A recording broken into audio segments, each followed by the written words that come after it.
హైడ్రా పేరుతో అధికార కాంగ్రెస్ పార్టీ నాయకులు ఏకంగా బీఆర్ఎస్ పార్టీ నేతలపై విషం చిమ్ముతున్నారు. ఇదే క్రమంలో పెద్దపల్లి జిల్లా గోదావరి ఖని అడ్డగుట్టపల్లి సమీపంలోని బీఆర్ఎస్ నేత ఫంక్షన్ హాల్ యజమాని పెంట రాజేష్కు సంబంధించిన సిరి ఫంక్షన్ హాల్ టార్గెట్ చేశారు. ఈరోజు తెల్లవారుజామున రామగుండం కార్పొరేషన్ అధికారులు మరోవైపు పోలీసులతో బలవంతంగా ఫంక్షన్ హాల్ చుట్టూతా కూల్చివేతలు మొదలుపెట్టారు. సదరు బీఆర్ఎస్ నేత కుటుంబ సభ్యులు అడ్డుపడినప్పటికీ జేసీబీ యంత్రాలతో బలవంతంగా కూల్చివేతలు మొదలుపెట్టారు. తనకు అన్ని రకాల అనుమతులు ఉన్నప్పటికీ కార్పొరేషన్ అధికారులు ఇబ్బందులకు గురి చేస్తున్నారంటూ పెంట రాజేష్ ఆవేదన వ్యక్తం చేశారు. బీఆర్ఎస్ నాయకులను టార్గెట్ చేసుకొని ఆర్థికంగా ఇబ్బందులకు గురి చేస్తున్నారంటూ ఆగ్రహం వ్యక్తం చేశారు.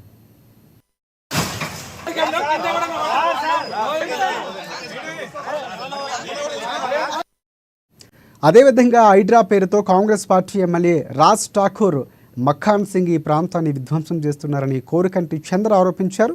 బీఆర్ఎస్ నాయకులు టార్గెట్ చేసుకుని ఆర్థికంగా ఇబ్బందులకు గురి చేస్తున్నారంటూ ఆగ్రహం వ్యక్తం చేశారు. ఎమ్మెల్యేకు ఫోన్ చేసినప్పటికీ స్పందించడం లేదని పేర్కొన్నారు. దీంతో ఆ ప్రాంతంలో పోలీసులకు బీఆర్ఎస్ నాయకులకు మధ్య వాగ్వాదం చోటు చేసుకుంది. బీఆర్ఎస్ నాయకుల మీద కక్ష సాధింపు ధోరణితోని పరిపాలన నడుస్తా ఉన్నది. ఇక్కడ సిరి ఫంక్షన్ హాల్ పెంట రాజేష్ గారు 37వ డివిజన్ కార్పొరేటర్. తనకు అన్ని అనుమతులు ఉన్నా కూడా పర్మిషన్, గతంలో ఆయిల్ మిల్ పర్మిషన్ ఉంది. తన సొంత భూమిలో కమ్యూనిటీ హాల్ నడిపిస్తుంటే కూడా ఆ కమ్యూనిటీ హాల్ ని ఈ రోజు ఇలా అస్మెటల్ చేస్తా ఉన్నారు. కనీసం చెప్తే కూడా కోర్టుకు పోయి పర్మిషన్ తెచ్చుకున్నా, ఆర్డర్ తెచ్చుకున్నా, మీరు ఎంత ఫైన్ కట్టమంటే ఫైన్ కడతామని చెప్పినా కూడా ఇలా నిజంగా చాలా దుర్మార్గం. ఇంత కక్ష సాధింపు ధోరణితోని ఈ యొక్క పరిపాలన సరైనది కాదు. దీనికి తప్పకుండా తగిన మూల్యం తప్పకుండా చెల్లించుకోవాల్సి ఉంటుంది. బీఆర్ఎస్ నాయకుల మీద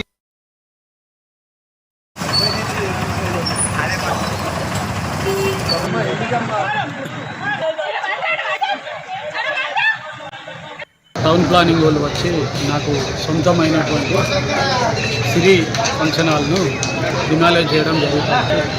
చట్టపరంగా నాకు వారు నోటీస్ ఇచ్చిన తర్వాత నేను గత నెల రోజులుగా రామగుండం ప్రాంతంలో జరుగుతున్న ఏదైతే అన్ని విషయాలు మీకు తెలిసింది, ఈ యొక్క కక్షతోటి కుట్రతోటి బీఆర్ఎస్ పార్టీకి సంబంధించిన కార్పొరేటర్ అయిన నేను ఈరోజు తనకు సహకరించలేదని, జరిగిన ఎన్నికలలో కాంగ్రెస్ పార్టీకి నేను అనుకూలంగా లేదని, ప్రభుత్వం వచ్చిన తర్వాత కూడా నేను వారితో కలిసి తిరగడం లేదని ఒక కక్షతోటి గోదావరి ఖనికి ఒక ఫంక్షన్ హాల్ల సంస్కృతిని ప్రవేశపెట్టిన నాకు